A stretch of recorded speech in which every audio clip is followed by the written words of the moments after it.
Contoh gampang, anak bayi, ya itu kan baru tuh, baru lahir gitu, itu berkahnya banyak. Bahkan kadang-kadang dia sebenarnya nggak bisa hidup, tapi karena berkah yang ada padanya, dia mampu untuk bertahan, ya, mampu untuk beradaptasi walaupun sulit. Ya, bagaimana tidak sulit ya? Dari rahim yang semuanya serba tercukupi, kondisi yang sudah terbiasa selama kurang lebih 9 bulan, tiba-tiba keluar dengan kondisi yang berbeda. Ini 180 derajat, karena di sini di dalam air ketuban, keluar tiba-tiba udah berbeda semuanya. Yang tadinya nggak perlu makan, sekarang harus mungkin ya menggunakan mulutnya untuk makan, ya kulitnya harus bersentuhan dengan. Tetapi karena berkah, jadi lain ceritanya.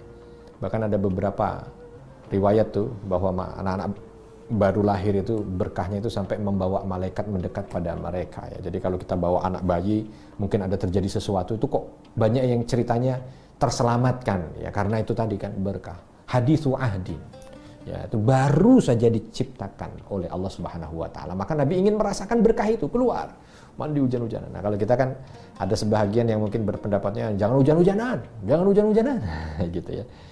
Ya saya nggak mau berdebat dari segi kesehatan, ya itu kan memang bikin sakit, banyak partikel-partikel yang tidak baik di udara, kotor, kena badan. Saya nggak mau berdebat tentang itu. Tetapi kalau mau dilihat dari apa yang dilaksanakan oleh Rasul Shallallahu Alaihi Wasallam, Nabi itu ketika turun hujan maka beliau itu lebih sering untuk mandi-mandi hujan, gitu ya, mandi-mandi hujan. Bahkan Abdullah bin Abbas, ya. Beberapa kali ketika hujan turun, beliau tuh meminta kepada pembantunya untuk mengeluarkan semua yang ada di rumah. Wah, ini ekstrim juga deh. Ya, ekstrim pandangan kita sekarang. Cuman kalau pandangan Abdullah bin Abbas ini radhiyallahu anhu ini sunnah gitu kan. Maka pelananya disuruh keluarkan, pelana keluarkan, pelana kuda.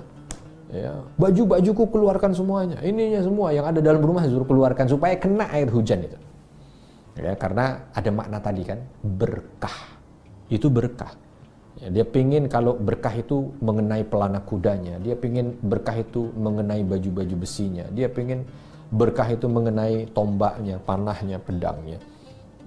Ya, karena apa? Kalau udah ada nilai berkah pada satu benda, itu akan menambah ya kemanfaatan. Gitu. Makanya beliau suruh keluarkan, ayo keluarkan.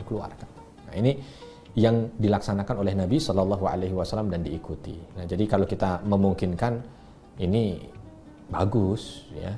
Begitu hujan, jangan ayo masuk, jangan. Tapi ayo keluar, mandi hujan. Ya. Tapi harus memperhatikan aurat juga. Jangan berarti karena Nabi mandi hujan langsung telanjang mandi langsung kok mandi hujan telanjang. Ini sunnah, nggak begitu, ya. Apalagi bagi yang wanita, ya tentu dia harus di tempat yang tertutup kalau ingin mengikut sunnah ini, ya.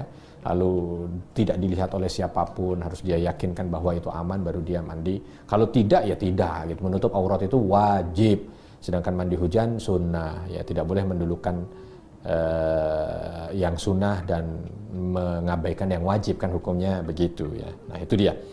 Nah alhamdulillah tuh kalau yang cocok Ustaz saya itu di rumah nggak punya parkiran garasi, mobil saya kehujanan terus. Berarti mobilnya itu kena berkah terus. Woi, masya Allah. Ya rumahnya kena berkah terus. Ya alhamdulillah itu. Wah rumahnya kena berkah terus, makanya kan masya Allah tuh luar biasa. Ya, orangnya yang kena hujan berarti orangnya kena berkah terus. Kenapa? Karena itu haditsu ahdin bi rabbih. Berikutnya yang dilakukan oleh Nabi Shallallahu Alaihi Wasallam juga, beliau ketika hujan turun, beliau berwudu dengan air hujan itu. Dan ini adalah perintah dari beliau. Ikhruju, ya, minta kepada para sahabatnya yang ada di dekatnya ketika hujan turun itu untuk keluar. Ya, dan beliau mengatakan bahwa ini adalah air yang tahur, ya, yang suci mensucikan.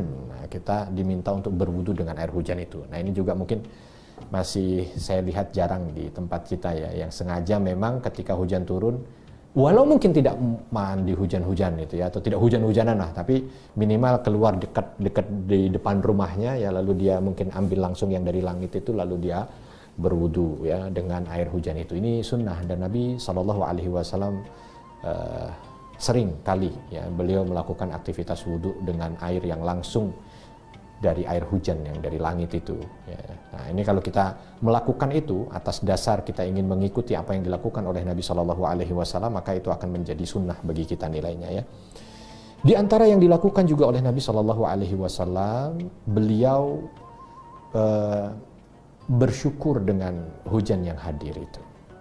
Ya, beliau bersyukur dengan hujan yang hadir, apalagi banyak sekali hujan ini menjadi saksi kebaikan. Contoh misalkan, di antara hujan yang Allah turunkan untuk menjadi saksi kebaikan itu ketika hujan yang turun di Perang Badar.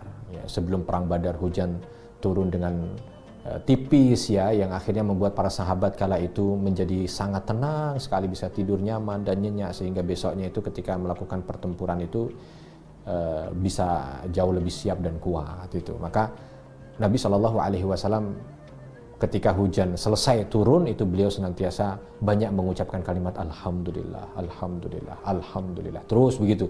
Jangan begitu hujan selesai ya sudah gitu. Enggak. Ini kita harus paham bahwa ini adalah nikmat dari Allah Subhanahu wa taala. Maka dari itu sahabat yang dicintai Allah, mudah-mudahan ini mampu memberikan tambahan informasi. Jadi besok nih, atau mungkin bahkan saat ini sedang hujan gitu ya. Saat kita mendengarkan ini sedang hujan, nah kesempatan kita untuk bisa mendapatkan pahala, mendapatkan kebaikan, mendapatkan keberkahan, mendapatkan kemanfaatan dari hujan kita itu. Dan mudah-mudahan juga dengan hujan ini justru mampu menjadi tangga menuju surga Allah Subhanahu wa taala. Karena mengikuti Rasul, maka itu bukti cinta kita kepada Allah Subhanahu wa taala. Dan bagi mereka yang mencintai Allah, Allah akan mencintainya, dan mereka yang dicintainya akan dimasukkan ke dalam syurganya. Yang sedikit ini mudah-mudahan bermanfaat untuk saya dan kita bersama. Kalau ada kesalahan, saya mohon maaf, dan kepada Allah mohon ampun. Apapun yang keluar dari lisan saya tidak sesuai dengan Al-Quran dan Sunnah, buang jauh-jauh, ambil yang sesuai dengan Al-Quran dan Sunnah. Subhanakallahumma wa bihamdika, asyhadu an la ilaha illa anta astaghfiruka wa atubu ilaik. Wassalamualaikum warahmatullahi wabarakatuh.